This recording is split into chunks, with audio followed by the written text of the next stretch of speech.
In this episode, I speak with author of Keto Intermittent Fasting, certified health coach, and founder of primalsapien.com, Brian Stanton. Key points addressed were the core terms and concepts around both the ketogenic diet and intermittent fasting, and how these two can benefit and play off one another, that Brian writes about in his book aptly titled Keto Intermittent Fasting. We also discussed some of Brian's opinions about a recently published and controversial study about the negative results found from fasting. Stay tuned for my interesting chat with Brian Stanton.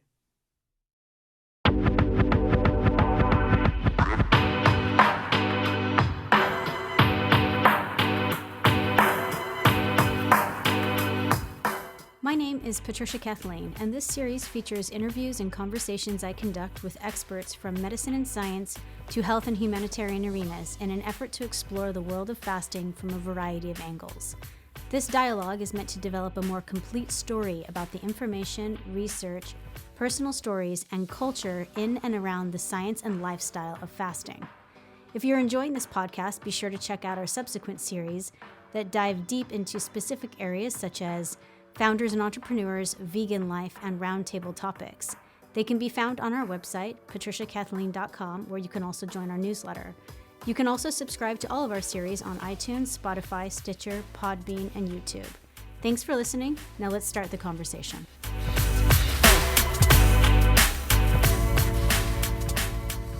Hi, everyone, and welcome back. I am your host, Patricia, and today I will be sitting down with Brian Stanton. Brian is the author of the book Keto Intermittent Fasting. He's a certified health coach and the founder of primalsapien.com. You can find out more regarding everything we talk about today, as well as contact Brian on his website, www.primalsapien.com. Welcome, Brian.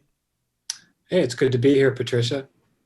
Absolutely. I'm excited to kind of climb through everything that you've done, and including your book. For those of you that are new to the podcast, I will proffer a quick bio on Brian before I start asking him to further elaborate on some of his information and expertise. But prior to doing that, I will give you a quick roadmap for the line of inquiry in which today's podcast will be faced towards. We'll ask Brian to unpack his professional, academic, and personal history with fasting and as it relates to fasting. And then we'll drop straight into defining terms. This is a key point for all of the podcasts in this series, as a lot of the terms that one considers rote or arbitrary to be very, very key in defining how they look at their area of expertise and the industry and the world of fasting.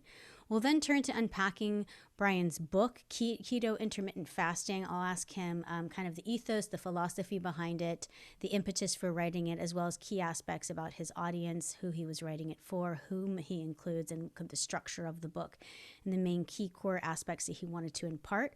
We'll wrap up the entire podcast with rapid fire questions. Those are questions that a lot of you have written in regards to areas that you would like answered. We have then ascribed those to expertise and people that we think can best answer those questions. And so we've got a bunch for Brian based on those that of you that have written in with inquiry. So as promised, a quick bio on Brian. Brian Stanton is the author of Keto Intermittent Fasting, a certified health coach and a freelance writer who helps health and wellness companies connect with their customers. His current and past clients include successful brands like Thrive Market, Hum Nutrition, Carb Manager, Keto Mojo, Perfect Keto, and LMNT. Follow Brian's thoughts on keto, fasting, and other health topics. Get a free ebook on how to make fasting easier by visiting his website. Again, that's www.primalsapien.com. So, Brian, I want to drop straight into your personal history and professional and all of that with fasting. Can you have kind of a synopsis of how it came to you personally in your life, and then how you started to use it in your professional career? Yeah, sure. And I'll give you the short version because, when people give the long version of their lives, eyes tend to glaze over. So the short version is I wasn't always a health conscious person. So in college, I was very unhealth conscious. I drank beer. I went to Taco Bell quite a bit. And, I just really wasn't eating a healthy diet at all.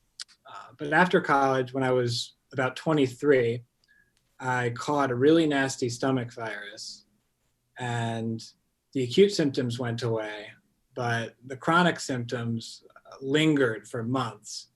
And eventually I was diagnosed with irritable bowel syndrome, or IBS. And this was really crushing to me because it's supposed to be a lifelong condition, and I didn't want to have these symptoms for life.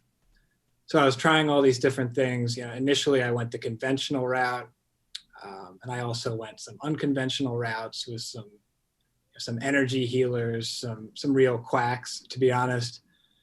But the thing that really made the difference for me was radically changing my eating habits.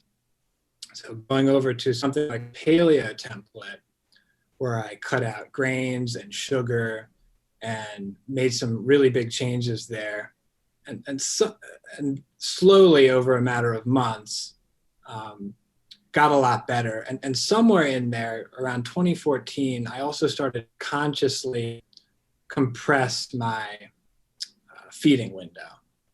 So the main reason I was doing that then was for the gut rest. So when you don't eat things like fiber, when you don't eat food, it gives the intestinal cells a chance to heal and recover, which they actually can do fairly quickly in a matter of days, given the right conditions. So I was using something like time-restricted feeding or intermittent fasting to accomplish that. And today, I'm doing about a 16-hour fast every day, 16/8, and eating a ketogenic diet. And that's kind of my thing, combining keto and intermittent fasting. That's what my book was about. So I'm also living that, and I feel great. Couldn't feel better, and I'm happy to talk about it more. So that pretty much brings us up to now. Do you have like a medical prognosis? Have you spoken with people about your IBS? Have they determined that it's abated, diminished, or that it's no longer even an issue? Like, do you have a stance that you are with it? My stance on IBS in general is that it's a label for a set of symptoms. So it's not a great way to define the pathology, and so it gets diagnosed based on your symptoms, and then if the symptoms go away, then you don't really have it anymore. I mean that's a whole nother conversation of the problems of telling somebody that they have this syndrome when it really is it's these symptoms which tend to have specific causes. So no, I haven't consulted with a doctor on that, but yeah, I don't have symptoms anymore. My gut is still kind of a weak spot in certain ways, but I'm feeling really good. Yeah, there's a lot of cross culture, cross conversation at very least between fasting and keto and gut health and the microbiome of the gut and things like that. People have, I think, very naturally, treating the body as separate parts and trying to treat it as a whole, it doesn't make any sense. And so viewing all of those things in tandem and communication seems to be where a lot of people have the most success in regards to, at least the ones I've spoken to with gut or IBS or those kinds of issues, as well as autoimmune that, a lot of people I speak to have incredible response to. I want to turn straight to unpacking some terms. And again, for everyone who's new to this, I ask very basic terms or ones that are kind of rote in the fasting community because a lot of people have different relationships with them. And I don't believe that either there's a wrong or a right one necessarily, unless you're writing a dictionary. It's just to give us a personal platform as to what you think of when you hear these terms so that we know what you're thinking of when you try to relay them back to us. So, Brian, the first one I ask is, what do you think of, what does the word fasting mean to you? How would you define that? Define it as not eating calories over a certain time period. So generally, when you get over 12 hours, anything over 12 hours, I would consider a fast of not eating calories. And it gets a little tricky when you talk about some of these modified fasts because you are eating calories with things like 5-2 or modified alternate day fasting. You might be eating 500 calories during the day, but still be on these modified fasts and getting some of the benefits from it too. So it's not totally black and white, but generally it's the absence of calories for a given time period. So is it an absence of calories, or is it a spike in blood like glucose, or is it, so can you drink black coffee and be fasting in your definition, or is it an absence of all food and drink other than water? Yeah, I mean, I wouldn't define it by glucose or insulin or anything like that, because Okay. you could go out and do a set of high intensity sprints and your glucose is going to go up. You'll get an insulin response from that. And is that breaking your fast? Not in my book. So in terms of the coffee question, I think that's okay. That's a little controversial, that one, but it's non-caloric. And I think it actually might enhance a fast because there's some animal evidence that coffee induces autophagy. So, and we could talk about what that is. That's kind of like a cellular Yep. recycling That's program. the next one. Okay. So yeah, how are you defining autophagy? I think most accurately is cellular recycling. So the best way to stimulate this program in your cells is to deprive them of calories or nutrients, calories specifically. And when that program gets activated, the cell kind of takes old and damaged parts, old proteins, digests them, and recycles them into new constituent proteins that then are used to freshen up the cell. So it's associated with longevity for that reason. And you're probably going to get a lot more autophagy with a longer fast than a shorter. So when you start getting into the 2 or 3 day range, although that, measuring autophagy in humans isn't really something we're doing right now. We don't have a good assay for that. So it's still a big unknown. How are you defining intermittent fasting, that phrase? So that's another one that doesn't have a consensus definition. I define it as any fast between 12 and 36 hours. And I would include some modified fasts in that definition too. So if you're doing alternate day fasting and eating 25% of your normal calories every other day, I would consider that intermittent fasting as well. So anything above 36, and then you're going into extended territory. Okay. And how are you defining keto? Keto. Well, keto would be short for the ketogenic diet, typically, which is it's a very low carb diet that changes your metabolism to burn fat and produce these molecules called ketones, which are alternative fuel for your brain and your body. And fasting is another path to getting to this ketogenic state. So you have the keto diet, you have fasting, and both of them can get you some of these benefits of ketosis. Right. I want to just prattle off a few terms here, and if you use any of them in your book or on a regular basis in some of your speaking, if you can kind of define them and how you use them, that would be great.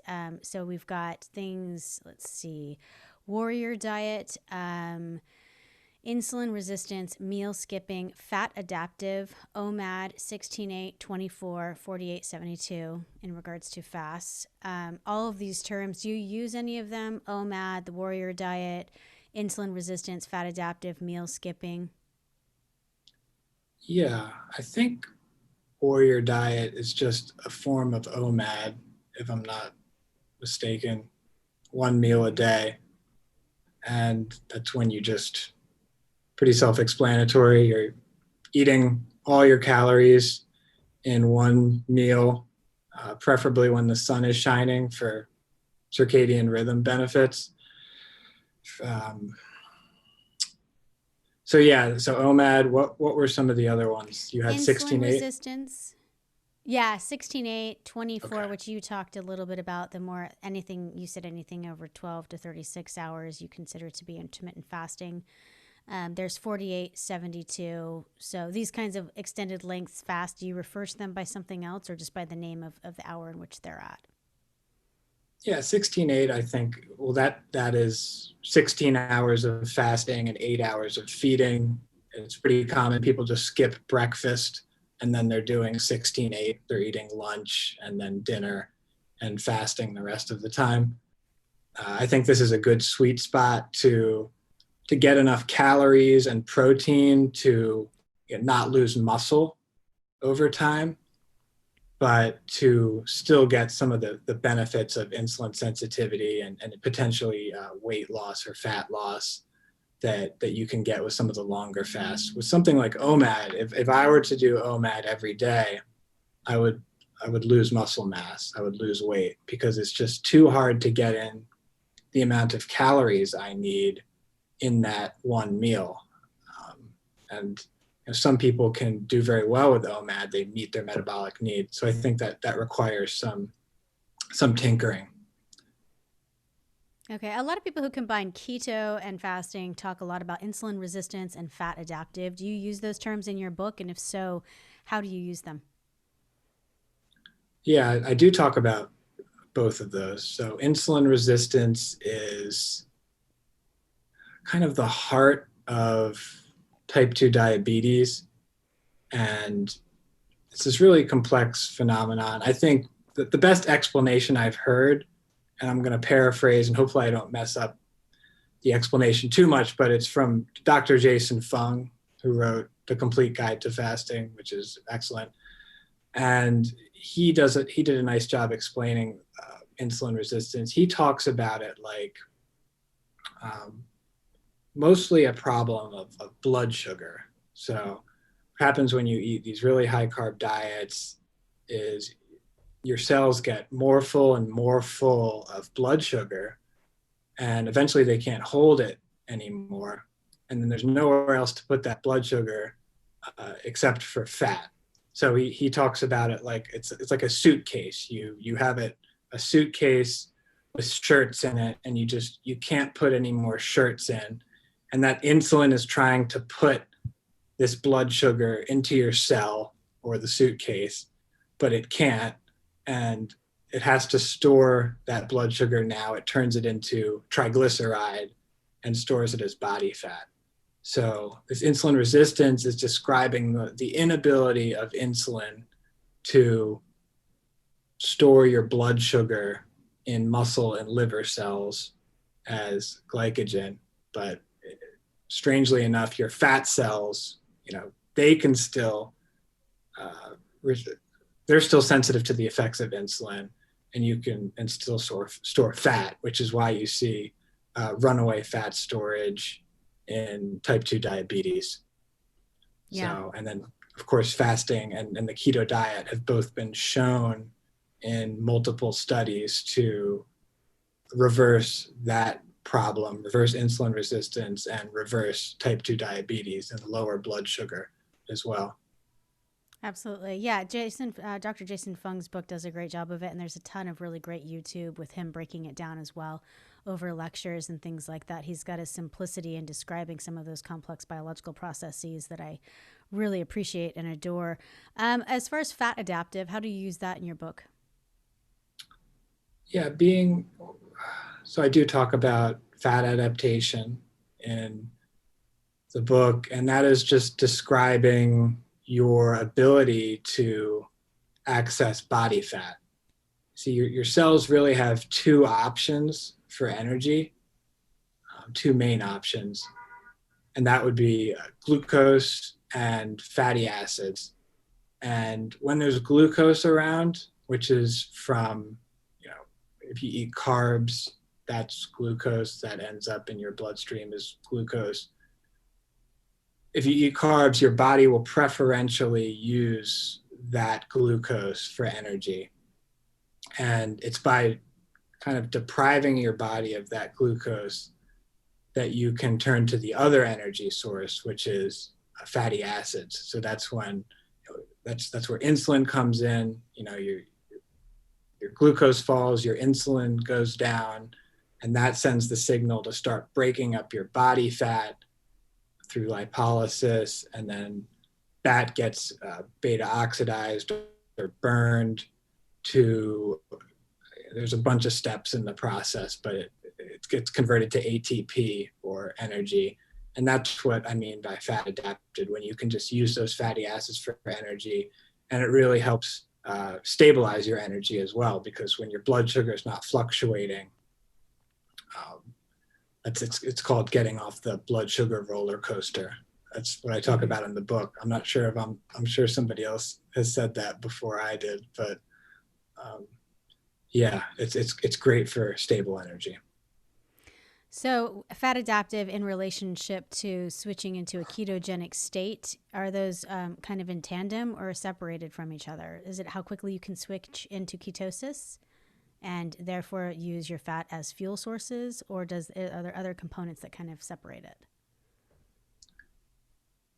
They aren't quite the same, because you can get into ketosis, for instance, by taking exogenous ketones, and that just elevates your blood ketones, and you won't necessarily be utilizing body fat for energy.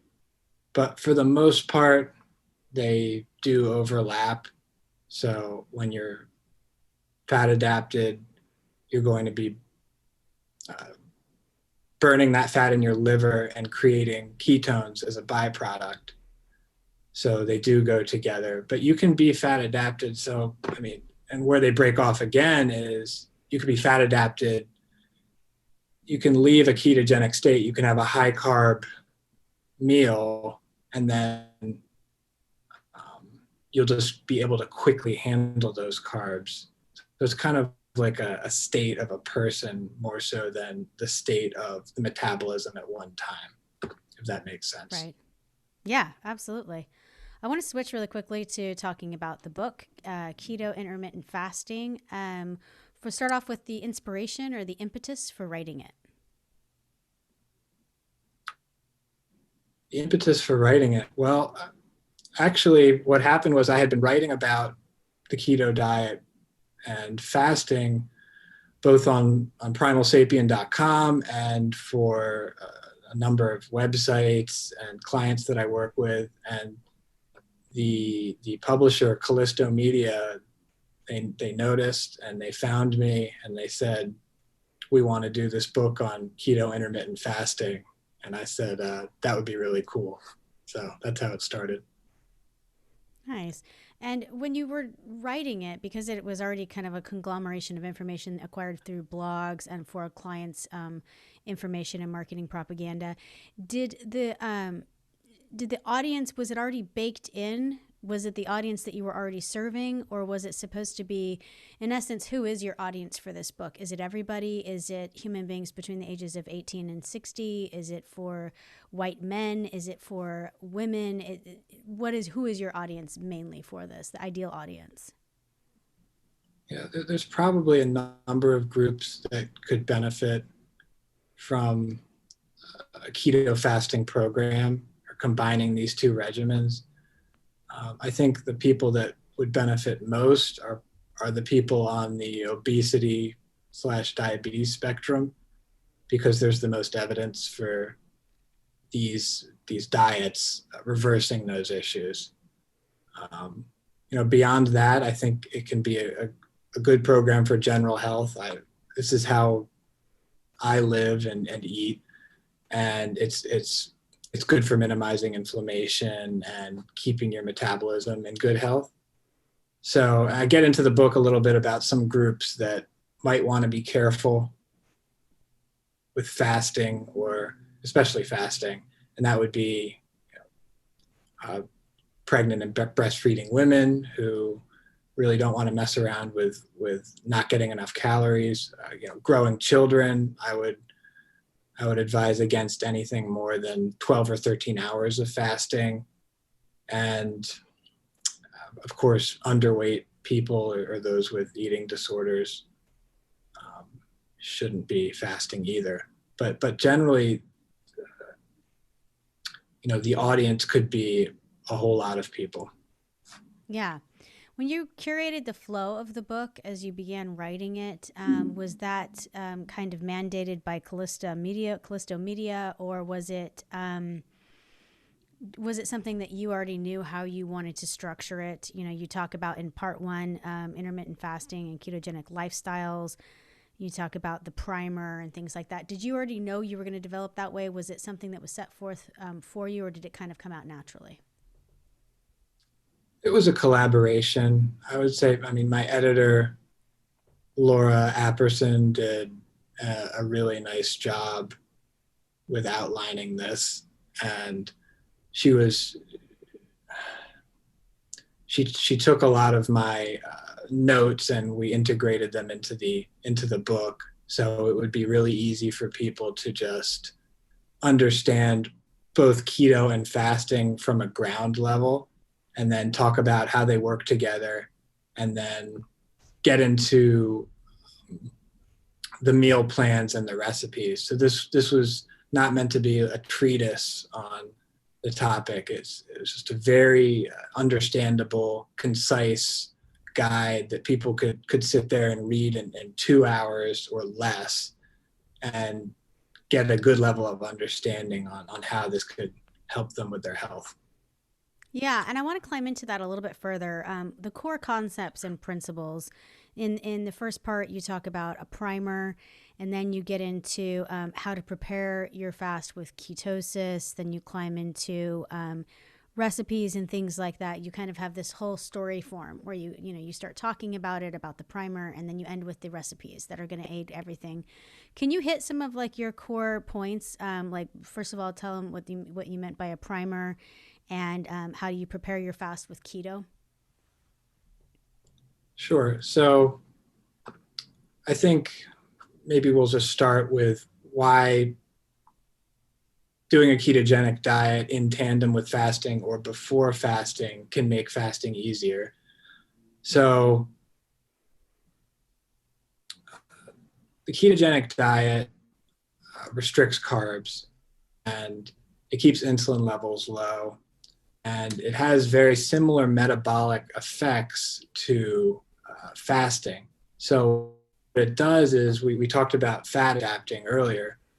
What it does is it trains your body to run on fat and make ketones. So then when you go into this into a fasting program, it becomes a lot easier. And there's a lot of effects on hunger hormones, for instance, that the keto diet has. It suppresses things like ghrelin and neuropeptide Y, which can make you really hungry. And that comes in handy when you want to fast for, say, 16 hours or 18 hours.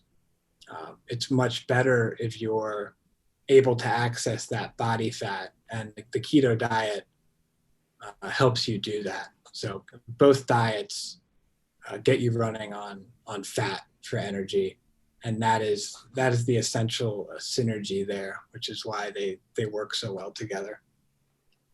Okay. And then you get into like week-long meal plans and different things like that. Are those techniques that you ascribe to kind of helping successful fasting and ketogenic living? The meal plans, Yeah, personally, it depends on the person. I personally don't really use a ton of recipes or meal plans in my life. I just have a basic understanding of what the ratios are of foods that I need. But a lot of people just really love to have this kind of structure, and it can help.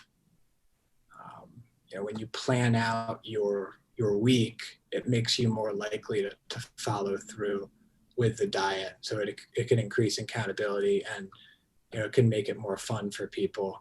So I didn't write the recipes. I worked with a world-class recipe developer who's actually a professional chef, Michelle Anderson, and she was wonderful. So she takes all the credit for those recipes, but they are fantastic. Yeah, whose idea was it to come up with? I like the variety of not, I mean, a lot of, I haven't read a fasting book that doesn't have recipes at some point in it, just to kind of use as even recommendations or references to what people are talking about. But I like that it's kind of broken up into a lot of different genres: breakfast, soups, vegetarian and vegans included, seafood and poultry, pork and beef mains. Like it goes through even like the very elastic, like the condiments and sauces and things like that. I think it's really cool.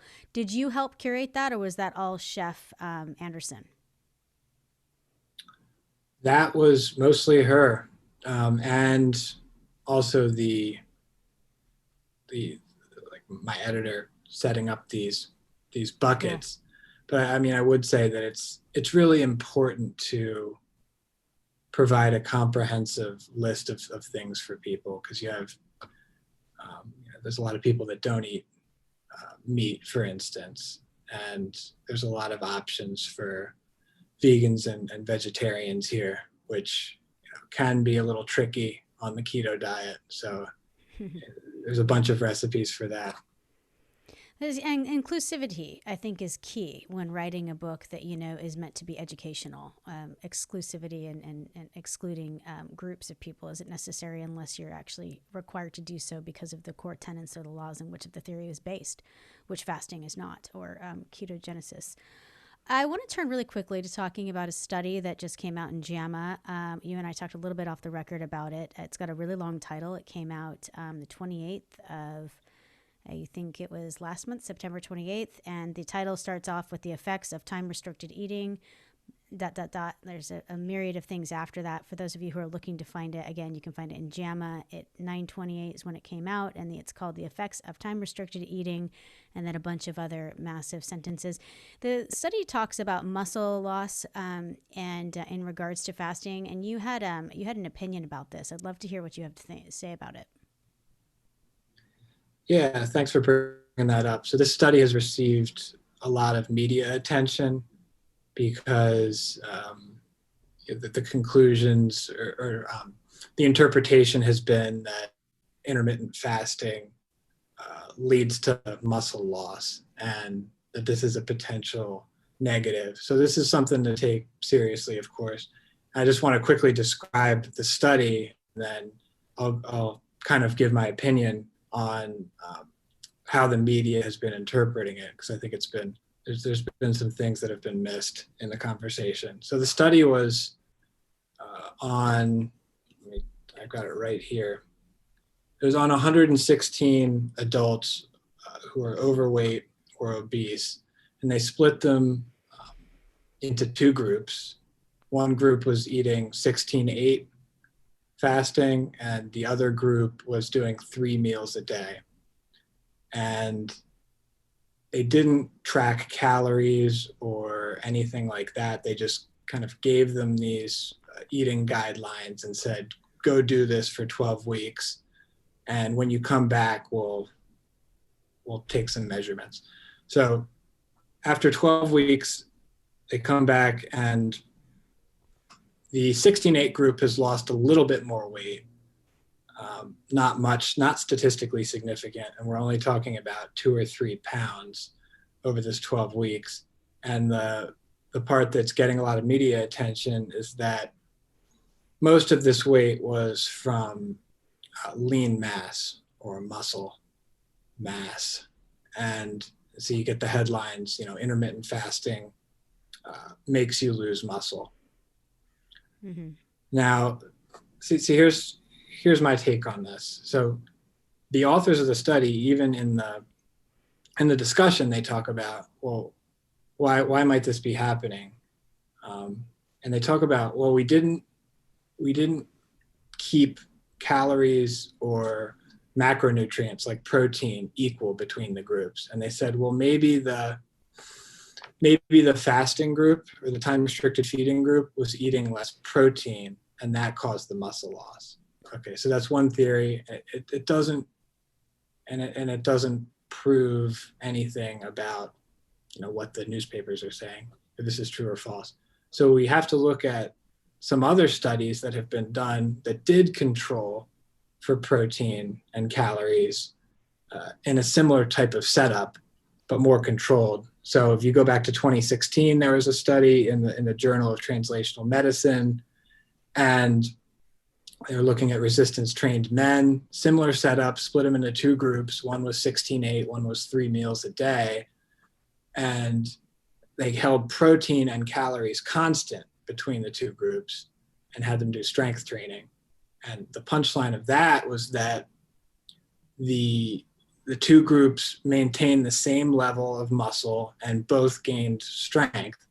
And the fasting group in that study actually lost more fat. So they had an improvement in body composition. And you might say, okay, that's just one study, and that was in men. Well, they've also done a similar study in women, active women, and this was in 2019 in the American Journal of Clinical Nutrition. And similar setup, this time it was 3 groups of women, but they held protein constant. And the bottom line of that was similar. Lean mass was maintained in both the fasting and the normal feeding groups, so they didn't lose muscle.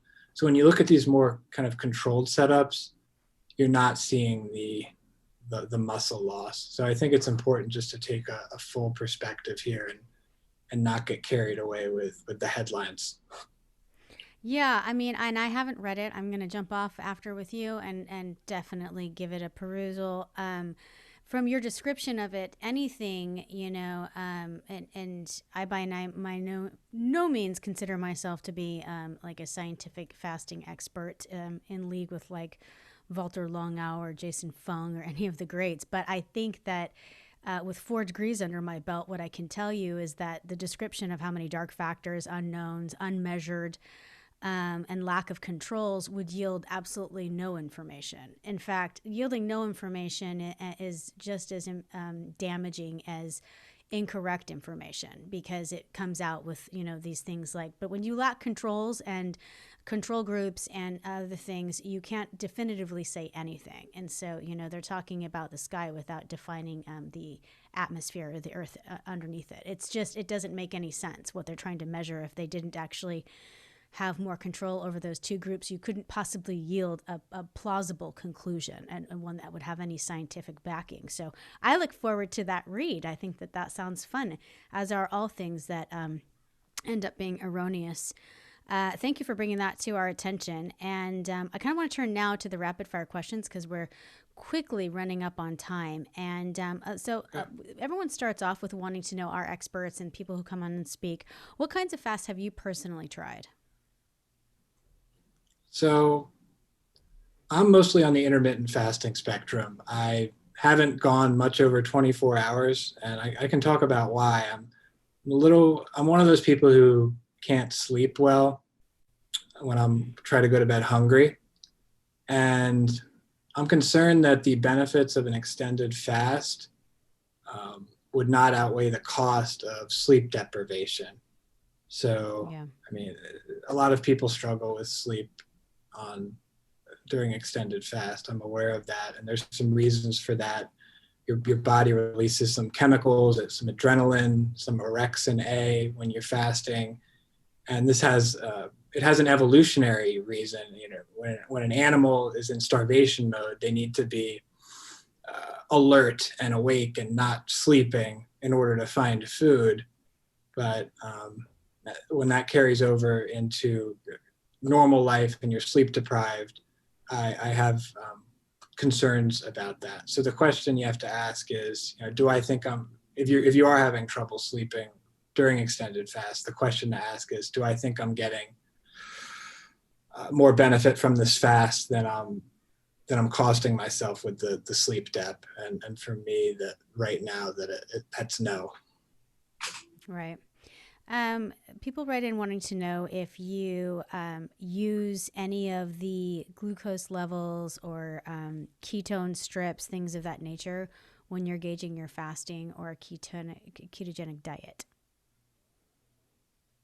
So they have the breathalyzer ones, the blood ketone meters, ketone strips, any of those. Yeah, I'll play around with I have not played, although I understand that correlates pretty well with the blood. I mean, blood testing is the gold standard for glucose Brian, and I'm going to ketones. stop you right there for 1 second. Sorry, I missed Okay. the first few sentences of it. So if you just back up to after I asked the question and say what you've played around with. Okay. So I haven't used any of the breathalyzer stuff, but I'm a big fan of some of the blood testing for ketones and glucose. That's the gold standard. I like the Keto Mojo meter. And full disclosure, it's one of my clients, but in my opinion, they make the best meter out there. It does ketones and glucose with the same little drop, so you don't have to like do multiple pricks, and it stores it all for you in an app on your phone, so you don't have to like write it down. It can be useful to check in on things like that, especially if you're using keto or fasting for therapeutic reasons. If you're trying to hit higher levels to manage certain disease states, I think it can be very useful. Yeah, absolutely. Have you ever practiced fast mimicking, or do you know about it from Walter Longau's work? Yeah, I'm familiar with the fasting mimicking diet that he's talked about, and it seems like there's some good evidence that it works for folks with autoimmune problems or for weight loss as well. So yeah, it's kind of a form of modified fasting. There's good data on that, where you're eating 500 calories one day, and then you go back to I guess the fasting mimicking diet would be like a 5-day period of eating limited calories, but there's various forms of modified fasting that seem to get good results for people. Yeah. We get a lot of people writing in, so I ask everyone who's on the diet soda issue. So, and artificial sweeteners in tandem with that. Where do you stand as far as whether or not in both ketosis and fasting? Do you think you can be fasting while drinking, say, a Diet Coke? And can you stay in ketosis, and why not? Diet Coke. Yeah. Well, first of all, I don't think that they're healthy. So if you're going to say yes or no, no. But do I think it's a big deal for fasting or ketosis? Probably not, compared to something like sugar. So aspartame does not have a big effect on insulin. It has a similar effect on insulin as something like stevia.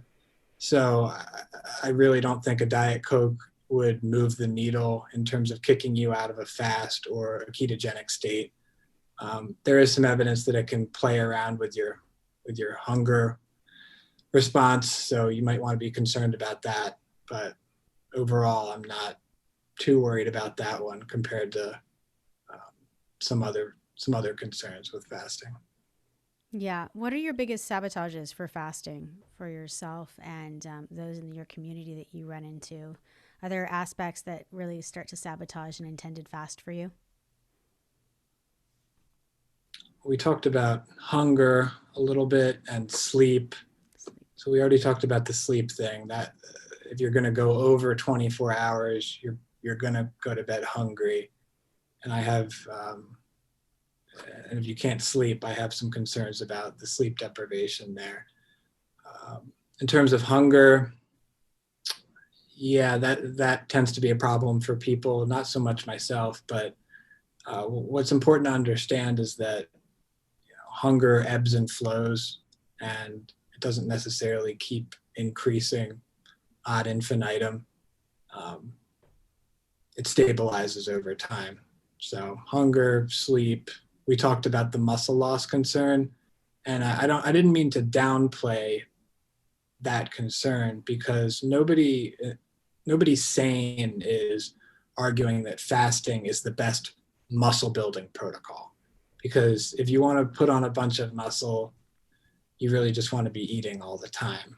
But I think the evidence suggests that muscle maintenance or fasting is compatible with muscle maintenance. in the context of adequate protein and resistance training. Yeah.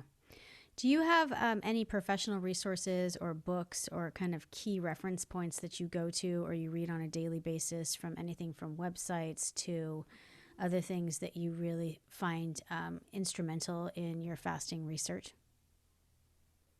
Yeah, sure. Well, I do tend to scan the PubMed database for new articles that come out on fasting and the ketogenic diet. And there's a few too many to keep track of course. And I turn to some sources that I trust on this topic. So I really like Mark Sisson. He does Mark's Daily Apple, and he's got a great blog. Peter Attia is a great resource for fasting.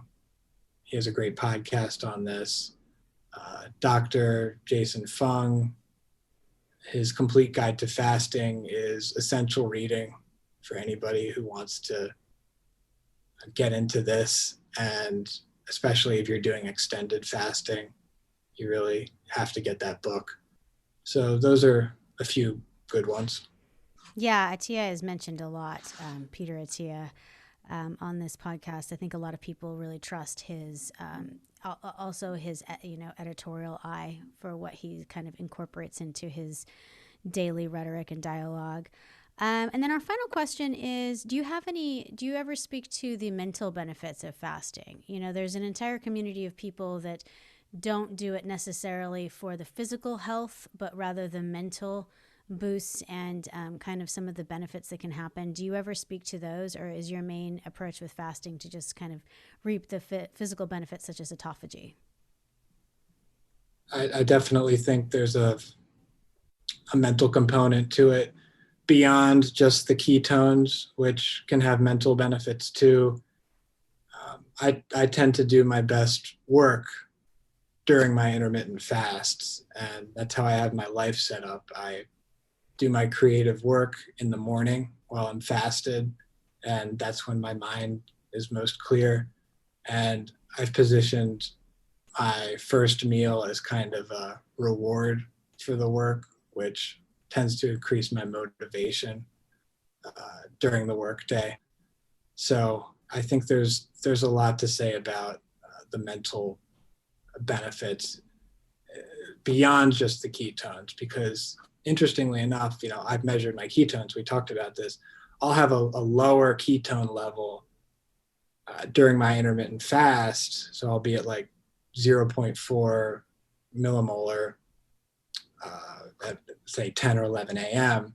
And then after I eat a keto meal, like I'll eat eggs and kale and olive oil and some meat, and my ketones will go up to 0.7 or 0.8, but my mental clarity does not go up with it. So it's not just with the ketones there's something with not having food in your system that lends an edge. Absolutely. Well, Brian, thank you so much. We're out of time, but I want to say thank you for your time today and all of your expertise. Well, thanks for having me, Patricia. This was a great pleasure and an honor. Absolutely. Thank you so much. For everyone listening, we've been speaking with Brian Stanton. He's the author of Keto Intermittent Fasting, certified health coach, and the founder of primalsapien.com. You can find out more on his website, www.primalsapien.com. And from all of us at Patricia Kathleen Podcasts, thank you for listening. Remember to be responsible, practice compassion, and always bet on yourself. Sláinte.